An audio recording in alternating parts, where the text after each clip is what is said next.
Hi everyone, my name's Mary and this is my classroom investigation. So I'm at Fees College Preparatory Middle School. It's a Title I school in Tempe, Arizona, and my mentor teacher is Mr. Shropshire. He teaches 8th grade social studies. He's been there for about 7 years now, and he's pretty cool. On that right there, you'll see a picture. This is my school's mission statement. They say it every morning before the Pledge of Allegiance. So we are committed to creating a school that knows no limits to the academic success of each student. So a little bit about my school. It's mainly a Hispanic-dominated population. In general classrooms, boys outnumber girls. The boys are very rowdy in this 8th grade group. And then in our honors classes, which he has 2 of, girls outnumber boys. For periods-wise, Mr. Shropshire has 2 honors classes, one in the morning before lunch and one after lunch. And then 5 are general.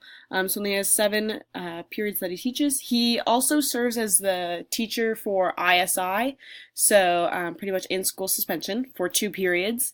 So that happens for 4th and 5th hour. We come back for 6th, then we have lunch, and then we have 7, 8, 9. Lunch is an hour later this year for 8th graders. We've seen that create a kind of a problem. I see it as a little bit larger problem than maybe some of the other mentor teachers or interns, because our period before lunch is so rowdy. They're either really, really rowdy or they're actually very quiet because they're just so hungry, and they're not allowed to eat except for lunch. And so it's very interesting. So the period before lunch, so our rowdy one, has a lot of students with a 504 plan or an IEP. This wonderful lady comes in. She's a teaching assistant. It's not a SPED teacher. I don't think they have special education there. They have ESL, because since it is a just Hispanically dominated population. But she comes in and sits with all the students that has a 504 or a very strong IEP and helps them. And then one of the interns or Mr. Shropshire will be there with her as well. And then for positive reinforcement, they have these things called golden tickets.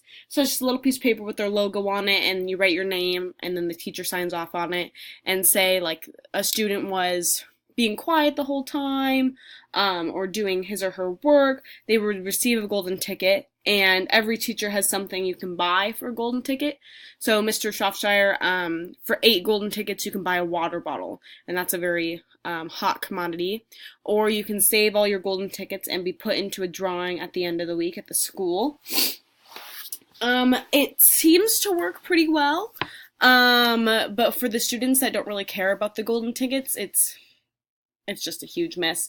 They know they can just take them from friends to get their own water. I think since it's been in use for such a long time, it's not really working out too well. And then they have these levels for consequences. So a level 1 is just a warning, and it goes on your record. A level 2, your parents get called. And a level 3, you get ISI. And all those get on your record. Yeah. So I'm going to show you some pictures of my classroom next. So the guy you see there, that's actually another intern. There's 4 interns in this one classroom. So it's pretty interesting. So that wall you see there is a word wall, and he changes it for every unit that they are on. So we're currently on a World War II unit. So you'll see Stalin, Mussolini, Hitler, Axis and Allies. You also see there's a bunch of flags and a map in the middle there.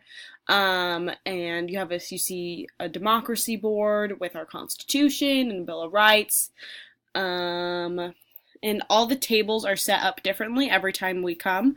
Most rooms have tables. I haven't seen a room that has individual desks yet, so it's very workable for group work. So this is the back wall there.